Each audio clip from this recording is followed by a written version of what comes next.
അനാഥത്വത്തിന്റെ ഇരുളിലേക്ക് തള്ളിയിടപ്പെട്ടവർക്ക് തണലൊരുക്കുന്ന സംസ്ഥാന ശിശുക്ഷേമ സമിതിയുടെ അമ്മത്തൊട്ടിലിൽ 1000ാമത്തെ അതിഥിയെത്തി.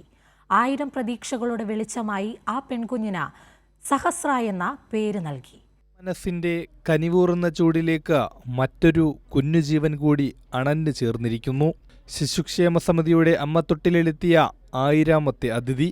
ഇരുട്ടിൽ ഉപേക്ഷിക്കപ്പെട്ട ആ ചോരക്കുഞ്ഞിന് 1000 പ്രതീക്ഷകളുടെ വെളിച്ചമെന്ന അർത്ഥത്തിൽ സഹസ്ര എന്ന് പേര് നൽകി.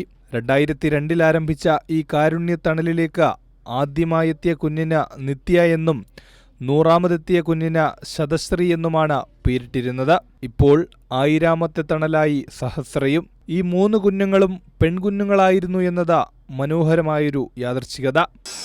ആ അമ്മത്തൊട്ടിലുകൾ കൂടിയായി 2002 മുതലുള്ള 24 വർഷങ്ങൾ പിന്നിടുമ്പോൾ ഇന്ന് രാവിലെ വെളുപ്പിന് 3:35 2.57 കിലോ ഭാരവും 5 ദിവസം പ്രായമുള്ള ഒരു പെൺകുഞ്ഞു കൂടി ഈ അമ്മത്തൊട്ടിലെത്തി. അതോടുകൂടി 1000 കുട്ടികളാണ് അമ്മത്തൊട്ടിലിൻ്റെ കരുതലിലേക്ക് എത്തിയത്. അമ്മത്തൊട്ടിലിൻ്റെ കരുതലിലൂടെ സർക്കാരിൻ്റെ പരിചരണയിലേക്ക് എത്തിയത്. ഈ കുട്ടിക്ക് ഞങ്ങൾ ഇട്ട പേര് സഹസ്ര എന്നാണ്.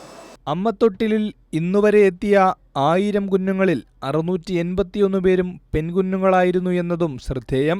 കുഞ്ഞുങ്ങളെ നെഞ്ചിലേറ്റുന്നതിൽ സമിതി കാട്ടുന്ന സർഗാത്മകത അവരുടെ പേരുകളിലും കാണാം. മഴ, വേനൽ, നിള, കനി, കതിർ, ഋതു, തെന്നൽ, തുളസി, പ്രഥമ, മുകിൽ, സ്വതന്ത്ര, ജൂൺ, പ്രകൃതി, ഇന്ത്യ, കേരളീയ, ഇതൾ, ഇങ്ങനെ നീളുന്നു ആ പട്ടിക. അങ്ങനെ പ്രകൃതിയോടും ജീവിതത്തോടും ചേർന്ന് നിൽക്കുന്ന മനോഹരമായ പേരുകളാണ് കുഞ്ഞുങ്ങൾക്ക് നൽകിയിട്ടുള്ളത്. ഇവിടെ എത്തുന്ന കുഞ്ഞുങ്ങളുടെ കാര്യത്തിൽ മറ്റൊരു ശുഭസൂചന കൂടിയുണ്ട്. സമിതിയിൽ ദത്തെടുക്കലിനായി എത്തുന്ന ഭൂരിഭാഗം രക്ഷിതാക്കളും ഇന്ന് ആവശ്യപ്പെടുന്നത് പെൺകുഞ്ഞുങ്ങളെയാണ് എന്നതും ശ്രദ്ധേയം. കൈരളി ന്യൂസ്, തിരുവനന്തപുരം.